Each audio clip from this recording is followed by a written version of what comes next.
Cześć! W dzisiejszym odcinku poruszymy ważny temat dotyczący Twojego czworonoga. Jeśli chcesz lepiej zrozumieć jego potrzeby i zachowania, jesteś we właściwym miejscu. Chcesz wiedzieć więcej o swoim pupilu? Zostań i posłuchaj. Dziś porozmawiamy o czymś, co często jest niedoceniane, a potrafi naprawdę zdziałać cuda. O zabawie. Ale nie byle jakiej zabawie. Mam na myśli taką, która nie tylko sprawia radość, ale też leczy. Która koi psie i kocie serca, pomaga im poradzić sobie z emocjami, buduje więź z opiekunem i daje im poczucie bezpieczeństwa. A przecież właśnie tego potrzebują najbardziej.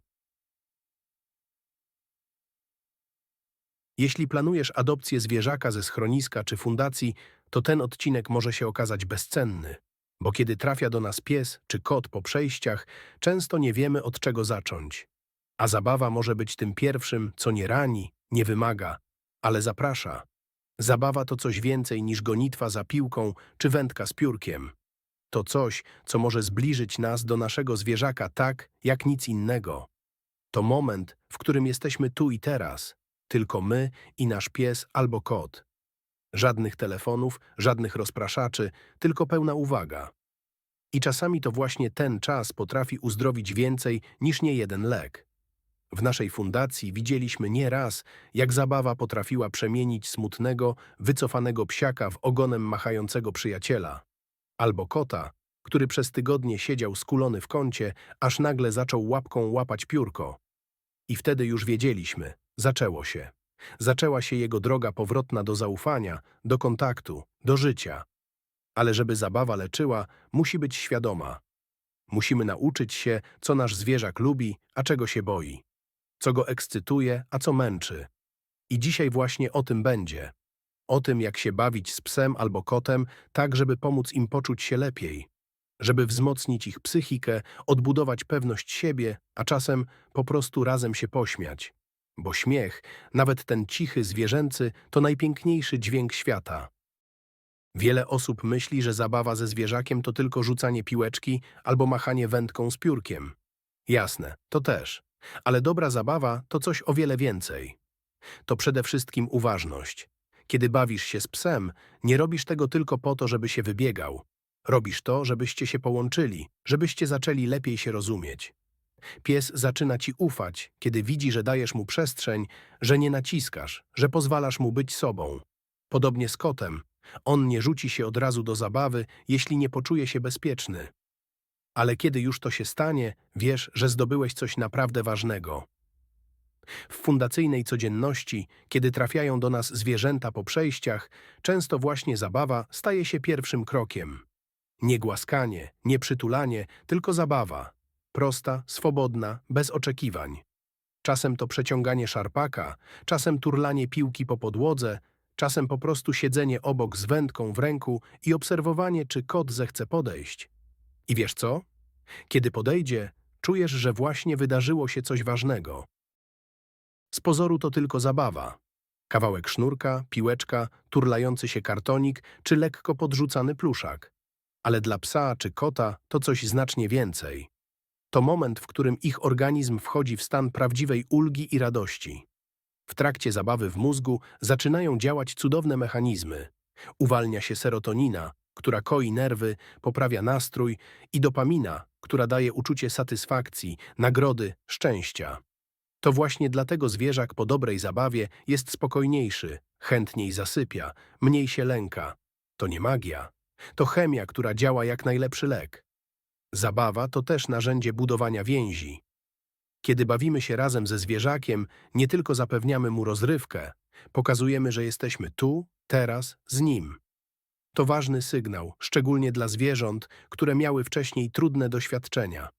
Każdy taki moment mówi: możesz mi zaufać, jestem bezpieczny. Chcę być z tobą. U psów i kotów po traumach to może być prawdziwy przełom. Zaczynają otwierać się na świat, powoli zapominają o tym, co było, i zaczynają żyć tym, co jest. A to ogromny krok ku zdrowiu emocjonalnemu. Ale nie każda zabawa wygląda tak samo. Zwierzak zestresowany będzie potrzebował zupełnie innego podejścia niż ten pewny siebie, rozbrykany i radosny. Dla lękliwego psa lepsza będzie spokojna aktywność. Może delikatne przeciąganie szarpaka, może szukanie smaczków w zakamarkach domu, może krótka sesja z matą węchową. Kot po przejściach może bać się dynamicznych ruchów, tu sprawdzi się wolne prowadzenie wędki, dające kontrolę nad sytuacją. To zwierzę dyktuje tempo, my tylko towarzyszymy. Dla tych śmielszych można podkręcić tempo, wprowadzić trochę wyzwania, trochę ekscytacji, ale zawsze z uwagą i zaufaniem. Zabawa staje się więc nie tylko formą spędzania czasu. Staje się terapią, która łagodzi ból, odbudowuje poczucie bezpieczeństwa i pozwala wierzyć, że świat może być dobrym miejscem. I to jest coś naprawdę pięknego. Jak już wspomniałem, zabawa może być nie tylko przyjemnością, ale też narzędziem, które krok po kroku pomaga psu pokonać lęki, zbudować pewność siebie i poczuć się bezpiecznie. W terapii behawioralnej często to właśnie przez zabawę udaje się przełamać bariery, na które nie działa ani smaczek, ani spokojna mowa. No bo w zabawie nie chodzi tylko o nagrodę, chodzi o emocje, a emocje potrafią zmieniać wszystko. Jedną z najprostszych, a zarazem najbardziej skutecznych form terapeutycznej zabawy jest nosework, czyli zabawy węchowe. Można je zacząć dosłownie wszędzie, w domu, w ogrodzie, na spacerze. Chowasz smakołyki w kocach, pudełkach, zakamarkach mieszkania, a pies ma za zadanie je odnaleźć. To zabawa, która nie tylko angażuje zmysły, ale też daje psu ogromną satysfakcję. Udaje się? Udało się. A to buduje pewność siebie. W przypadku psów lękliwych to jak delikatne wzmacnianie kruchych skrzydeł, codziennie po kawałeczku, aż w końcu zaczną naprawdę latać. Inną świetną zabawą jest przeciąganie. Może wydawać się banalne, ale dobrze prowadzona gra w przeciąganie to nie tylko szarpanie sznura. To lekcja kontroli i relacji. Ważne jest, by pies wiedział, kiedy zabawa się kończy. Warto wprowadzić komendę koniec i wtedy spokojnie zabrać zabawkę. To daje mu jasne ramy, w których czuje się bezpiecznie. Przeciąganie daje psu możliwość wyładowania emocji, ale w kontrolowany, wspólny sposób. I nie robi z niego agresora. Robi z niego szczęśliwego psa, który wie, że może się bawić, ale są zasady. Są też zabawki interaktywne i puzzle, które stymulują psi umysł. Czasem wystarczy plastikowy pojemnik z otworami, przez które wypadają smaczki, czasem gotowa gra logiczna dla psów. Cokolwiek, co zmusza psa do myślenia i kombinowania. To nie tylko forma rozrywki, to też sposób na rozładowanie napięcia. Umysł psa zajęty zadaniem to umysł spokojniejszy, a gdy na końcu czeka nagroda, radość jest podwójna. I na koniec coś bardzo ważnego. Krótkie zabawy na sukces. To szczególnie cenne dla psów po przejściach, które niepewnie stąpają po świecie. Proste komendy, siad, łapa, nos, każda zakończona pochwałą i nagrodą mogą budować w psie poczucie, że potrafi, że jest ważny, że dobrze sobie radzi. Dla nas to drobiazg, dla niego wielki krok. To wszystko nie wymaga wielkich nakładów finansowych ani nadzwyczajnych umiejętności. Wystarczy chęć, czas i otwarte serce, bo tak naprawdę chodzi tylko o to, żeby pies poczuł, że świat może być dobrym miejscem. A my możemy mu to pokazać, właśnie przez zabawę. Koty bywają bardziej tajemnicze od psów. Czasem chowają emocje tak głęboko, że niełatwo je odczytać. Ale to nie znaczy, że nie cierpią, nie tęsknią, nie odczuwają stresu. Zwłaszcza koty po przejściach, które trafiają do nowych domów z fundacji czy schronisk, potrzebują czasu i narzędzi, by znów poczuć się bezpiecznie. I tu, podobnie jak u psów, z pomocą może przyjść zabawa. Mądra, spokojna, dopasowana do ich charakteru. Jedną z najprostszych i jednocześnie najbardziej skutecznych form terapeutycznej zabawy jest polowanie. Oczywiście nie na żywą zdobycz, ale na wędkę, tę z piórkiem, sznureczkiem, szeleszczącym pomponem. Taka zabawa w kontrolowane polowanie nie tylko daje kotu wyładowanie emocji, ale też pozwala mu wrócić do naturalnych zachowań w bezpieczny sposób. A co najważniejsze, to my, opiekunowie, jesteśmy częścią tej zabawy. Jesteśmy żywą zdobyczą, która ucieka, kusi, prowokuje. To buduje więź. I to ogromnie ważne, zwłaszcza w pierwszych tygodniach, gdy kot dopiero nas poznaje i uczy się nam ufać. Kolejnym świetnym narzędziem są zabawki z kocimiętką. I tu warto się chwilę zatrzymać, bo nie każdy kot reaguje na kocimiętkę tak samo. Niektóre wchodzą w tryb ekstazy, tarzają się, bawią jak szalone. Inne, przeciwnie, odwracają się i udają, że temat nie istnieje. I to też jest w porządku. Dobre zabawki z kocimiętką powinny być wykonane z naturalnych materiałów, miękkie, przyjemne w dotyku. Dla kota lękliwego czy wycofanego taka zabawka może być pierwszym krokiem do eksploracji, do zainteresowania się otoczeniem, do zrobienia czegoś, a to już jest sukces. Dla kotów, które spędziły długie tygodnie lub miesiące w zamknięciu, na przykład w schroniskowej klatce, idealnym rozwiązaniem są kryjówki i tory przeszkód z pudełek. Można zbudować je w domu z kartonów po zakupach, ręczników, koców. Stworzyć labirynt, który kot będzie mógł powoli eksplorować. To daje mu poczucie kontroli nad przestrzenią. Może się ukryć, może obserwować, może zdecydować, kiedy wyjść. I to bardzo terapeutyczne, zwłaszcza dla kotów, które przeszły coś trudnego. I jeszcze coś, co wielu opiekunów pomija, a co dla kota bywa prawdziwym balsamem na skołatane nerwy, czyli zabawa w obserwację. Koty kochają patrzeć, a jeśli damy im do tego dobre warunki, szeroki parapet, poduszkę, okno z widokiem na drzewa, ptaki, przechodniów, możemy stworzyć im prawdziwe kino. Tylko że zamiast popcornu mają mruczenie i poczucie bezpieczeństwa. Można dodać karmnik za oknem, mini fontannę, zasadzić kocią trawkę w doniczce. To nie tylko rozrywka, to codzienny rytuał, który uspokaja, relaksuje, pozwala poczuć, że wszystko jest na swoim miejscu. Zabawa z kotem nie musi oznaczać godzin spędzonych na rzucaniu piłeczek. Czasem to chwila wspólnego bycia w jednym rytmie. Ty w fotelu z książką, kot na parapecie z widokiem. Czasem to cicha wymiana spojrzeń, czasem 10 minut wędki tuż przed snem. Ale każda taka chwila zostawia ślad. W zaufaniu, w relacji i w kocim serduszku. Zabawa z psem czy kotem to jedna z najpiękniejszych form budowania relacji. To już wiecie, jednak każda relacja wymaga wyczucia.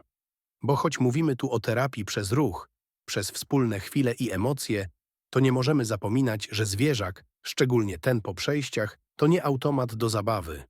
I że nawet najlepsza zabawa w złym momencie może okazać się niekomfortowa, a nawet przytłaczająca.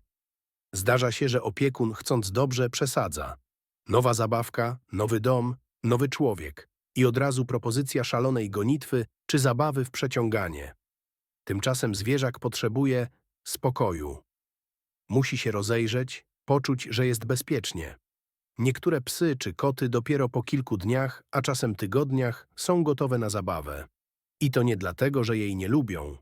Po prostu stres, napięcie i lęk bywają silniejsze niż chęć eksplorowania świata. Zabawa nigdy nie powinna być obowiązkiem. Nie powinna być zadaniem do wykonania. Nie może być narzędziem presji.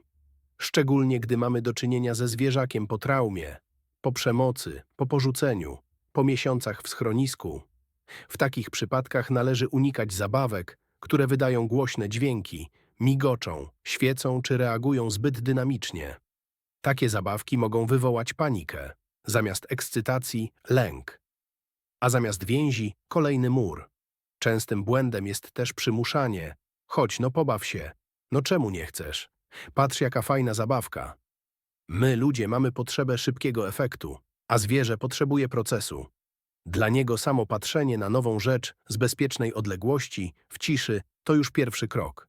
Czasem najwięcej da właśnie ta cierpliwość, pozwolenie, by to on zrobił pierwszy ruch. Warto też nauczyć się obserwować subtelne sygnały stresu, bo to nie zawsze będzie warczenie czy miauczenie.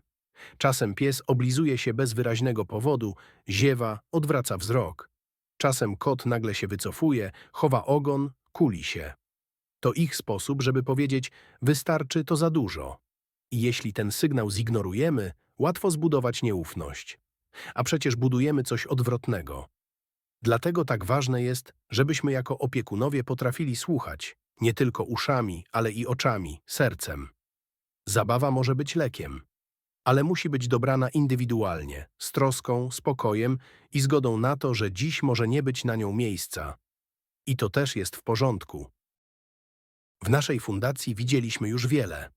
Zbyt wiele smutku w oczach zwierząt, które kiedyś przestały wierzyć w ludzi.